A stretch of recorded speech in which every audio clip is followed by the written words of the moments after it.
Hi friends, ನಮಸ್ಕಾರ. ಎಲ್ಲರಿಗೂ ದುರ್ಗಾ ಚಾನಲ್ಗೆ ಸ್ವಾಗತ.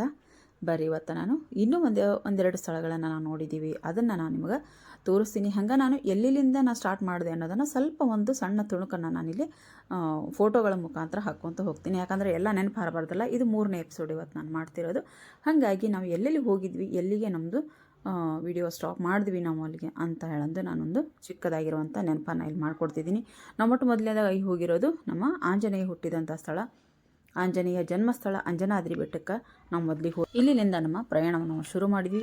ನೆಕ್ಸ್ಟ್ ಹೋಗಿದ್ದು ಹಂಪಿ, ನಮ್ಮ ಕಮಲ ಮಹಲಿಗೆ ನಾವು ಹೋಗಿದ್ದು. ಕಮಲ್ ಮಹಲನ್ನ ನಾವು ಭೇಟಿ ಕೊಟ್ಟು ಆದ ನಂತರ ಮುಂದೆ ನಾವು ಹೋಗಿರೋದು ಮಹಾನವಮಿ ದಿಬ್ಬ ಹಾಗೂ ಅಥವಾ ದಸರಾ ದಿಬ್ಬ ಅಂತ ಹೇಳಂದು ಕಮಲ್ ಮಹಲ್ ಆದಮೇಲೆ ನಾವು ಬಂದಿರೋದು ಮಹಾನವಮಿ ದಿಬ್ಬಕ್ಕೆ. ಮಹಾನವಮಿ ದಿಬ್ಬ ಮುಗಿದ ತಕ್ಷಣ ನಾವು ಮಹಾರಾಣಿಯರ ಸ್ನಾನಗೃಹಕ್ಕೆ ನಾವು ಇಲ್ಲಿ ಬಂದೀವಿ.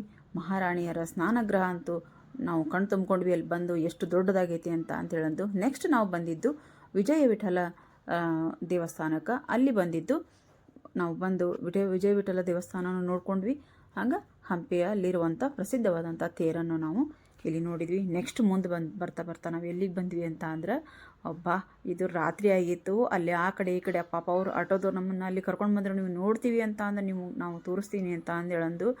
ಆ ರಾತ್ರಿ ಹೊತ್ನಾಗ ಅಲ್ಲಿ ಬರೋಕ್ಕೆ ಭಯ. ಆ ಕಡೆ ಈ ಕಡೆ ಏನಿದು ಬಾಳೆ ತೋಟ ಅದಾವು.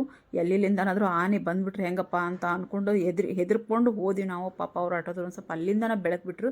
ಇಲ್ಲಿ ನೋಡಿ, ನಾವು ಬಂದಿರೋದು ಲಕ್ಷ್ಮೀ ನರಸಿಂಹ ಸ್ವಾಮಿ ಒಂದು ಮೂರ್ತಿ ಐತಿ. ಇಲ್ಲಿ ದೊಡ್ಡದಾಗಿರುವಂಥ ಮೂರ್ತಿ ಐತಿ. ರಾತ್ರಿ ನೋಡೋಕೆ ಒಂಥರ ಭಯಾನ ಅನಿಸ್ತೈತಿ ಖರೆ ಅಂದ್ರೆ. ಆದರೂ ನಾವು ಧೈರ್ಯ ಮಾಡಿ, ಇನ್ನೂ ನಮ್ಗೆ ಅಷ್ಟೆಲ್ಲ ಓಡಾಡಿದ್ರು ಎಷ್ಟು ಸುಸ್ತು ಅನ್ನಿಸ್ಲಿಲ್ಲ, ಟಯರ್ಡ್ ಅನಿಸ್ಲಿಲ್ಲ. ಇನ್ನೂ ನೋಡ್ಬೇಕನ್ನೋ ಹುಮ್ಮಸ್ಸ ಇತ್ತು ನಮ್ಮ ಹತ್ರ. ಹಾಗಾಗಿ ನಾವು ಹೋಗಿ ಇಲ್ಲಿ ಒಂದು ಲಕ್ಷ್ಮೀ ನರಸಿಂಹಸ್ವಾಮಿ ವಿಗ್ರಹನ ನೋಡಿಕೊಂಡು ಈ ಕಡೆ ಪಕ್ಕಕ್ಕೆ ಬಂದ್ವಿ. ಇಲ್ಲಿ ನೋಡಿದ್ರೂ ಒಂಥರ ಭಯ ನಮಗೆ. ಯಾಕಂದ್ರೆ ನಾನಂತೂ ನಿಜವಾಗ್ಲೂ ಹೆದರಿಬಿಟ್ಟೆ ನಾನು ಇಲ್ಲಿ ಬಂದು. ಯಾಕಂದ್ರೆ ಅಷ್ಟು ದೊಡ್ಡದಾಗಿರುವಂಥ ಈಶ್ವರ ಮೂರ್ತಿ ಐತಿ ಫ್ರೆಂಡ್ಸ್ ಅದು. ಆಮೇಲೆ ಕೆಳಗೆ ನೀರು ಅದಾವ. ಅಲ್ಲಿ ನೀರು ನಾನೆಲ್ಲೇ ಪೂರ್ತಿ ಬಾವಿನ ಮಾಡಿದ್ದೆ. ಅದನ್ನ ಬಾವಿ ಒಳಗೆ ನೀರೈತಿ ಅಂತ ಒಂದು ಕ್ಷಣ ನನಗೆ ಎದೆ ಜಲ್ಲ ಅಂತು. ಆಮೇಲೆ ಅಷ್ಟು ದೊಡ್ಡದಾಗಿರುವಂಥ ಈಶ್ವರನ ಮೂರ್ತಿ ನೋಡಿದ್ರಂತೂ ಮತ್ತೆ ಸ್ವಲ್ಪ ಹೆದರಿ ಬಂತಪ್ಪ. ಹಗಲಿ ಹೊತ್ನಾಗ ನೋಡ್ಬೇಕಿಂದ ರಾತ್ರಿ ಟೈಮ್ನಾಗ ಯಾರು ನೋಡೋಕೆ ಹೋಗ್ಬೇಡ್ರಿ ಅಂತ ಹೇಳ್ತೇನೆ. ಯಾಕಂದ್ರೆ ಅವಾಗಿನವ್ರು ಹೆಂಗೆ ಇಲ್ಲೆಲ್ಲ ಇದ್ದು ಇದನ್ನು ಮಾಡ್ತಿದ್ರು ಗೊತ್ತಿಲ್ಲ. ನನಗಂತೂ ಒಂದು ಕ್ಷಣ ಎದೆ ಜಲ್ಲ ಅಂದೋದು ನೋಡಿ. ಎಷ್ಟು ದೊಡ್ಡದಾಗೈತಿ ಮೂರ್ತಿ. ಇಲ್ಲೂ ನಮಸ್ಕಾರ ಮಾಡ್ಕೊಂಡು ಆದ ತಕ್ಷಣ ನೆಕ್ಸ್ಟ್ ನಾವು ಬಂದಿರೋದು ವಿರೂಪಾಕ್ಷ ದೇವಸ್ಥಾನಕ್ಕೆ. ಇಲ್ಲಿಗೆ ನಮಗೆ ಪಾಪ ಅವರು ಆಟೋದವ್ರು ಇಲ್ಲಿಗೆ ಬಂದು ಫಸ್ಟ್ ಇಲ್ಲಿಂದಾನೇ ನಮ್ಮನ್ನು ಕರ್ಕೊಂಡು ಹೋಗಿದ್ರು. ಕೊನೆಗೆ ಇಲ್ಲಿಗೆ ಬಂದು ನಮ್ಮ ಹತ್ರ ಪಾಪ ಅವರು ತಮ್ಮ ಪೇಮೆಂಟನ್ನು ತೊಗೊಂಡು ಹೋದರು. ಲಾಸ್ಟಿಗೆ ಇಲ್ಲಿ ಮುಗಿಸಿದೆ. ಮತ್ತು ನೀವು ಬಂದಾಗ ನನಗೆ ಫೋನ್ ಮಾಡಿರಿ, ಬಂದು ನಿಮ್ಗೆ ನಾನು ಎಲ್ಲ ಇನ್ನೂ ಹೆಚ್ಚಿನದಾಗಿರುವಂಥ ಸ್ಥಳಗಳನ್ನ ನಾನು ತೋರಿಸ್ತೀನಿ ಅಂತ ಹೇಳಿ ಅವ್ರು ಹೋದರು. ನಮಗೆ ಭಾಳ ಖುಷಿ ಆಯ್ತು ಖರೆ ಅಂದ್ರೆ. ಅವ್ರು ಹೇಳಿದಕ್ಕಿಂತ ಹೆಚ್ಚು ನಾವು ಒಂದು ಸ್ವಲ್ಪ ದುಡ್ಡು ಕೊಟ್ಟು ಅದನ್ನು ನಾನಿಲ್ಲೇ ಹೇಳಕ್ಕೆ ಹೋಗಂಗಿಲ್ಲ. ಆದ್ರೆ ಅವರೆಲ್ಲ ಅಷ್ಟೆಲ್ಲ ನಮಗೆ ಓಡಾಡೆಲ್ಲ ತೋರಿಸಿದ್ರಲ್ಲ, ಹಾಗಾಗಿ ನಮ್ಮ ಖುಷಿಗೋಸ್ಕರ ನಾವು ಅವರಿಗೆ ದುಡ್ಡು ಕೊಟ್ಟು ಮುಂದೆ ಬಂದ್ವಿ. ಹಂಗೆ ನಾವಲ್ಲಿ ಒಳಗೆ ಬಂದೀವಿ. ಈಗ ಇಲ್ಲಿ ಏನೇನೆಲ್ಲ ಇದು ಐತಿ ಅಂತ ಅಂದ್ರೆ ಫ್ರೆಂಡ್ಸ್, ನಾನು ಒಂದಲ್ಲ ಇಲ್ಲ ಎರಡಲ್ಲ ಇಲ್ಲಿ ವಿರೂಪಾಕ್ಷ ದೇವಸ್ಥಾನದಾಗ ಇರೋದು. ನಾವು ಎಂಟ್ರೆನ್ಸಿಗೆ ಬಂದ ತಕ್ಷಣ ನಾವು ಆ ಕಡೆ ಈ ಕಡೆ ಎಲ್ಲ ಇಲ್ಲಿ ನೋಡ್ತೀವಿ. ಆಮೇಲೆ ಕಾರ್ತಿಕ ಇರೋದ್ರಿಂದ ಇಲ್ಲಿ ಕಾರ್ತಿಕ ದೀಪ ಹಚ್ಚಿ ಪೂಜೆ ಮಾಡಕ್ಕೆ ಹೊಂತಾರೆ. ನಮಗೆ ಒಳಗಲ್ಲಿ ಇದನ್ನು ಮಾಡೋಕ್ಕೆ ಕೊಡಲಿಲ್ಲ, ಏನು ವಿಡಿಯೋ ಮಾಡೋಕ್ಕೆ ಕೊಡಲಿಲ್ಲ. ಹಾಗಾಗಿ ನಾವು ಅಲ್ಲೇ ಹೊರಗೆ ನಿಂತ್ಕೊಂಡು ಒಂದು ಸ್ವಲ್ಪ ವಿಡಿಯೋ ಮಾಡಿಕೊಂಡು ಬಂದ್ವಿ. ಇಲ್ಲಿ ಒಳಗೆ ನಾವು ಬಂದ ತಕ್ಷಣ ನಮಗೆ ಏನು ಸಿಗ್ತೈತಿ ಅಂತ ಅಂದ್ರೆ, ಇಲ್ಲಿ ಫಸ್ಟಿಗೆ ನಮ್ಗೆ ಅಲ್ಲಿ ನಾವು ಮೊದಲಿಂದಾಗ ನಾವು ಕಾರ್ ಪಾರ್ಕ್ ಮಾಡೋಕೆ ಹೋಗಿದ್ವಿಲ್ಲ, ಅಲ್ಲೆಲ್ಲ ನಾವು ವಿಡಿಯೋ ಮಾಡ್ಕೊಂಡಿದ್ದೆ. ಅದು ವಿರೂಪಾಕ್ಷ ಬಜಾರ್ ಅಂತ ಹೇಳೊಂದು ಕರೀತಾರಂಥದಕ್ಕೆ. ಆಮೇಲೆ ನಾವು ಒಳಗೆ ಎಂಟ್ರೆನ್ಸ್ ಆದ ತಕ್ಷಣ ದೀಪಸ್ತಂಭ, ಆಮೇಲೆ ಶಿವಪಾರ್ವತಿ ನಿಶ್ಚಿತಾರ್ಥ ಆದಂಥ ಮಂಟಪ, ಆಮೇಲೆ ದೊಡ್ಡದಾಗಿರುವಂಥ ಅಡುಗೆ ಕೋಣೆ ಸಿಗ್ತೈತಿ. ಆಮೇಲೆ ಇಲ್ಲಿ ಪಂಪಾದೇವಿನೂ ಅದಾಳಿಲ್ಲಿ. ಆಮೇಲೆ ಇಲ್ಲಿ ಇರುವಂಥದ್ದು ಸ್ವಯಂಭೂಲಿಂಗ. ಆಮೇಲೆ ಬ್ರಹ್ಮ ವಿಷ್ಣು ಶಿವ ಇಲ್ಲಿರೋದ್ರಿಂದ ಇದಕ್ಕೆ ಮೊದಲಿಗೆ ಪಂಪಕ್ಷೇತ್ರ ಅಂತೇಳಂದು ಹೆಸರಿತ್ತಂತ. ಆಮೇಲೆ ಈ ಧ್ಯಾನ ಪ್ರಾರ್ಥನೆ ಮಾಡುವಂಥ ಸಾಲ ಮಂಟಪಗಳು ಒಂದ ಇಲ್ಲಿ ಇರೋದು. ಇಷ್ಟಾರ್ಥ ಸಿದ್ಧಿಲಿಂಗ ಮತ್ತು ಮುಕ್ತಿ ನರಸಿಂಹಸ್ವಾಮಿ ದೇವಸ್ಥಾನ, ಸೂರ್ಯನಾರಾಯಣ ದೇವಸ್ಥಾನ, ತಾರಕೇಶ್ವರ ದೇವಸ್ಥಾನ, ಪ್ರಸಾದ ಪೀಠ ಮತ್ತು ಧ್ವಜಸ್ತಂಭ, ನಂದಿ ಪೀಠ. ಮತ್ತು ಇಲ್ಲೇ 3 ಹೊತ್ತು ಸ್ವಾಮಿಗೆ ಪೂಜೆ ಆಗುತ್ತಂತ. 3 ಹೊತ್ತು ಪೂಜೆ ಇಲ್ಲಿ ಆಗೋದು. ಅದೆಲ್ಲ ನಾವು ಇದು ಒಂದಲ್ಲ ಎರಡಲ್ಲ ಇಲ್ಲಿ ನೋಡೋಕೆ ನಮ್ಗೆ ಸಿಗೋದಂತ ಅಂದ್ರೆ ಭಾಳ ಟೈಮ್ ಇಟ್ಕೊಂಡು ಬಂದು ಹಂಪಿಗೆ 2-3 ದಿನ ಇಲ್ಲಿ ಇದ್ದು ಇವನ್ನೆಲ್ಲ ನೋಡ್ಕೊಂಡು ಹೋಗ್ರಿ ಅಂತ ಅಂದು ನಾನು ನಿಮಗೆ ಹೇಳ್ತೀನಿ.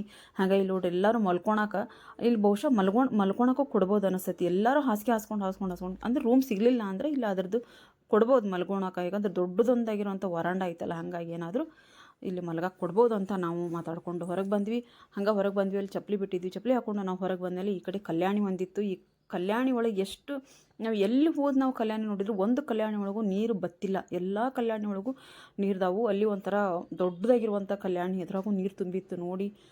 ಬಾ ಇಲ್ಲೆಲ್ಲ ಇಷ್ಟು ರಾತ್ರಿ ಹೊತ್ನಾಗ ಲೈಟ್ ಎಲ್ಲ ಇದ್ದ ನಾವು ಹಿಂಗೆ ಹೆದ್ರಿಗೆ ಬರ್ತೈತೆ ನಮಗೆ ಇಲ್ಲಿ ಬರೋಕೆ. ಅವಾಗೆಲ್ಲ ಲೈಟ್ ಎಲ್ಲ ಇರಲಿಲ್ಲ, ಆಧುನಿಕ ಯುಗ ಅಲ್ಲ. ಅವಾಗೆಲ್ಲನೂ ಏನಿದ್ದು ದುಂದಿ ಹಚ್ಕೊಂಡು ನಿಂದಿರ್ತಿದ್ರು ಅಂತ ಹೇಳೋದು. ಅಂಥ ಟೈಮ್ನಾಗ ಇಲ್ಲೆಲ್ಲ ಹೆಂಗಿದ್ರಪ್ಪ, ಹೆಂಗೆ ಇರ್ತಿದ್ರು ಅಂತ ನಾವು ಕಲ್ಪನೆ ಮಾಡ್ಕೊಳಕ್ಕೂ ಕಷ್ಟ ಆಗುತ್ತೆ ಖರೆ ಅಂದ್ರೆ. ಇದನ್ನು ನೋಡಿಕೊಂಡು ನಾವು ಮುಂದೆ ಹೋಗ್ತೀವಿ. ಹಂಗೆ ಇಲ್ಲಿವರೆಗೂ ನಾನು ಪೂರ್ತಿಯಾಗಿರುವಂಥ ಹಂಪಿದ ನನಗೆ ಎಷ್ಟು ತಿಳಿದಂಥ ಮಾಹಿತಿಯನ್ನು ನಾನು ನಿಮಗೆ ಕೊಟ್ಟಿದ್ದೀನಿ. ಎಷ್ಟು ನನಗೆ ಸಾಧ್ಯತೆ ಇತ್ತು ಅಷ್ಟು ನಾನು ನಿಮ್ಗೆ ಮಾಹಿತಿಯನ್ನು ಕೊಟ್ಟಿದ್ದೀನಿ. ವಿಡಿಯೋ ನಿಮಗೆಲ್ಲರಿಗೂ ಇಷ್ಟ ಆಗಿದೆ ಅಂತ ತಿಳ್ಕೊಂಡಿದ್ದೀನಿ. ಹಂಗೆ ಎಲ್ಲರೂ ಯಾರಾದರೂ ಹಂಪಿಗೆ ಬರೋದಾದ್ರೆ ಒಂದು ಸ್ವಲ್ಪ ದಿನ ಮತ್ತೆ ನಾನು ಹೇಳ್ತೀನಿ. ಯಾಕಂದ್ರೆ ಮೊದಲಿನ ವೀಡಿಯೋದಾಗ ನಾನು ಭಾಳ ಸಲ ಹೇಳ್ಬಿಟ್ಟೇನೆ ಟೈಮ್ ಅಂತ. ದಯವಿಟ್ಟು ಬೇಜಾರು ಮಾಡ್ಕೊಂಡು ಹೋಗ್ಬಿಟ್ರೆ, ಯಾಕಂದ್ರೆ ನಮಗೆ ನಿಜವಾಗ್ಲೂ ಟೈಮ್ ಸಿಗಲಿಲ್ಲ ಇದನ್ನ ನೋಡೋಕೆ. ಅದಕ್ಕೋಸ್ಕರ ನಾನು ಅದನ್ನ ಹೇಳಿದ್ದು. ಅದಕ್ಕೆ ಟೈಮ್ ಇಟ್ಕೊಂಡು ಬಂದು ಹಂಪಿನ ನೋಡ್ರಿ ಅಂತ ಅಂದು ಹೇಳೋಕ್ಕಿಲ್ಲ. ಮಿನಿಮಮ್ ಏನೂ ಇಲ್ಲ ಅಂದರೆ 3 ದಿನ ಅಂತೂ ನೀವು ಟೈಮ್ ಇಟ್ಕೊಂಡು ಬರಲೇಬೇಕು. ಇಲ್ಲಿಗೆ ಬಂದು ಹಂಪಿನ ನೋಡ್ಕೊಂಡು ಹೋಗ್ರಿ ಅಂತ ಅಂದು ನಾನು ಹೇಳ್ತೀನಿ. ಹಂಗೆ ಇಲ್ಲಿಗಿದ್ನ ನಾವು ಇಲ್ಲೇ ನಿಂತ್ಕೊಂಡು ನೋಡಿದ್ರೆ ನಮಗೆ ದೇವಸ್ಥಾನನೂ ಕಾಣ್ತೈತಿ ಎದುರಿಗೆ. ಅಂದರೆ ಇದು ದೇವಸ್ಥಾನದ ಪಕ್ಕಕ್ಕೆ ಈ ಕಲ್ಯಾಣಿ ಐತಿ.